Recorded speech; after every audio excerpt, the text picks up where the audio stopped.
हमारा आज दुगने से अधिक आज 2022-23 का प्रस्तुत हुआ है। सबसे महत्वपूर्ण बात इस बजट की है वो ये कि रिजर्व बैंक और भारत सरकार ने जो एफआरबीएम की, राज्यों के लिए एफआरबीएम की जो सीमा तय की है कि आप ऋण लेने की जो सीमा आपकी होगी वह पहले 3% थी। कोविड कालखंड में उसे बढ़ा करके 4 फिर 4.5% किया। पहले 4% तक बढ़ाया था, फिर बाद में उसको 4.5% तक किया गया कि आपकी जो कुल जीएसडीपी होगी उसके इतने तक आप ऋण ले सकते हैं।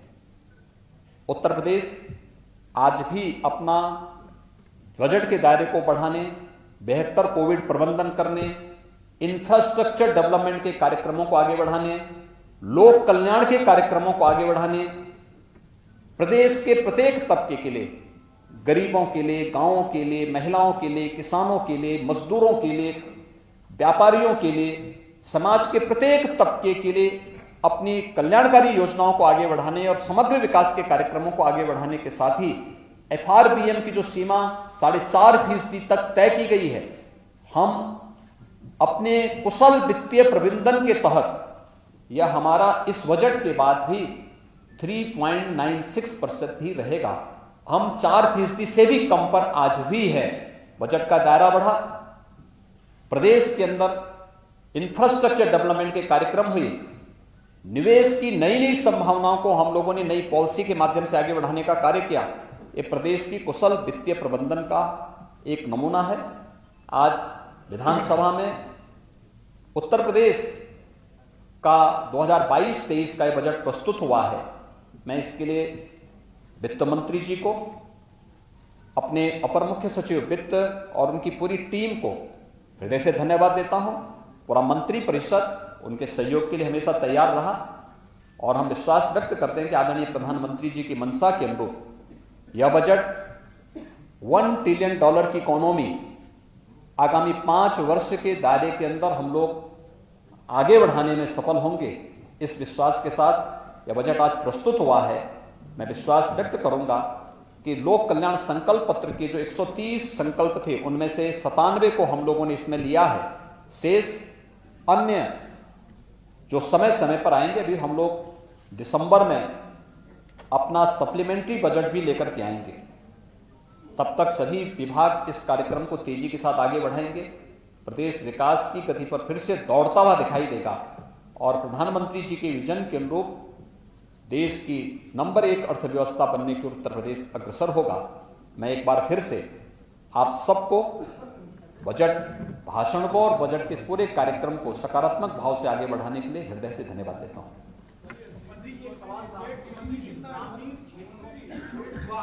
इस समय हमारी जो है 20,48,000 करोड़ रुपए से अधिक की है। कोविड के दौरान ये प्रभावित हुई थी, लेकिन फिर भी अच्छी दिशा में आगे बढ़ रही है।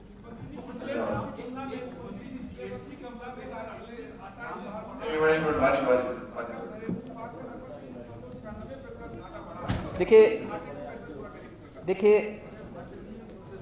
उत्तर प्रदेश और देश के लिए एफआरबीएम की जो सीमा है यह 4.5% तय की गई है। पहले 3% तक थी, कोविड के पहले 3% तक थी, बाद में इसको बढ़ा कोविड के दौरान इसको 4% किया गया। तमाम राज्यों ने मांग की थी कि सब इसको अर्थव्यवस्था पर कोविड का बुरा असर पड़ा है, इसलिए इसको 4.5-5% तक मांग की थी। भारत सरकार ने इसको व्यापक विचार विमर्श के बाद 4.5% किया। जब एफआरबीएम की सीमा 3% थी, उत्तर प्रदेश का बजट जो भी आता था वह 3% के अंदर ही आता था। हमारा राजकोषीय घाटा जो भी होता था वह एफआरबीएम की लिमिट के अंदर ही होता था और 2.96-97 के आसपास हमारा होता था। हम लोग उसके अंदर ही इसको करते थे। कोविड के दौरान अर्थव्यवस्था पर जो विपरीत असर पड़ा था वह यूपी भी उसमें था, क्योंकि यूपी तो सर्वाधिक बड़े राज्यों में, सबसे बड़े राज्यों में है। यूपी की जितनी आबादी है उतनी आबादी देश के किसी भी राज्य की, जो सबसे बड़ा राज्य है आबादी की दृष्टि से, उसकी यूपी से आधी आबादी है। तो स्वाभाविक रूप से यूपी ने अपने यानी प्रदेश आदरणीय प्रधानमंत्री जी के मार्गदर्शन में कुशल वित्तीय प्रबंधन का उदाहरण भी प्रस्तुत किया। और इसलिए 4% जो पहले कोविड के प्रथम चरण में 4% का FRBM की लिमिट तय की गई थी, वर्तमान में यद्यपि 4.5% है, तब भी हम लोग 4% से नीचे हैं और 3.96% का हमारा राजकोषीय घाटा आने का अनुमान है। और प्रदेश के अंदर जो डेवलपमेंट की एक्टिविटीज जब बढ़ेंगी, मैं विश्वास के साथ कह सकता हूं कि हम इस राजकोषीय घाटे को और कम करने में सफलता में प्राप्त होगी। मुख्यमंत्री जी, आपने संवाद से समाधान ये एक टीम स्थापित की, जिसका प्रभाव देखने को मिला। जो आपने जो लाउड स्पीकर वगैरह के कार्यक्रम चले थे, समाधान से आपने इसका संवाद शुरू किया। एक जन समस्या, जिले की जन समस्याएं जो होती है, वो भी एक मुद्दा बहुत गंभीर होता है। तो ये समाधान का जो विस्तार है, संवाद का जो विस्तार वो है, संवाद का, उसको आप लोकतंत्र की सबसे बड़ी ताकत होती है संवाद, और ये लोकतंत्र की ही ताकत है कि बजट प्रस्तुत करने के बाद मुझे आपके पास यहाँ तत्काल आना पड़ा। ये संवाद का ही माध्यम है। इसी संवाद के लिए हम आगे बढ़ते हैं। ग्रामीण क्षेत्रों में जो युवा है वो स्वरोजगार की दिशा में स्वावलंबी हों, उनके लिए सरकार कोई बजट में प्रावधान की है? बजट में रोजगार, स्वतः रोजगार और नौकरी के लिए हर परिवार के एक सदस्य को इस योजना के तहत हमें जोड़ना है, और इसका प्रावधान किया गया है। इसके सर्वेक्षण के लिए धनराशि की व्यवस्था की गई है।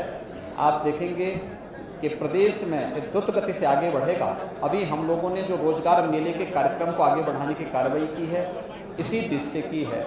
और उत्तर प्रदेश विगत, देखिए उत्तर प्रदेश की अनएम्प्लॉयमेंट रेट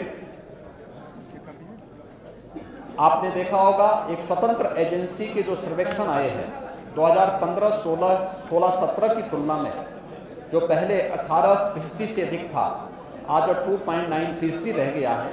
और हम लोग जो प्रयास कर रहे हैं, ODOP की योजना, मुख्यमंत्री स्वरोजगार योजना की योजना, PM स्टार्टअप की योजना, PM मुद्रा योजना, ये सभी योजनाएं उसी को आगे बढ़ाने के लिए हमारी आगे बढ़ रही हैं।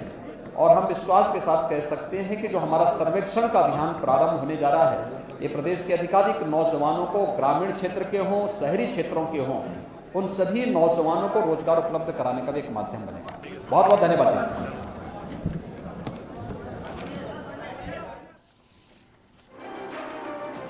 और इस वक्त की बड़ी खबर आपको बता रहे हैं, 6.25 लाख करोड़ का बजट पेश कर दिया गया है। आप मुख्यमंत्री योगी आदित्यनाथ को सुन रहे थे। हर किसी के लिए कुछ ना कुछ इस बजट में है, और अब तक का इतिहास का ये सबसे बड़ा बजट मुख्यमंत्री योगी आदित्यनाथ की तरफ से आप सुन रहे थे। हर किसी को कुछ ना कुछ मिला है यहाँ पर।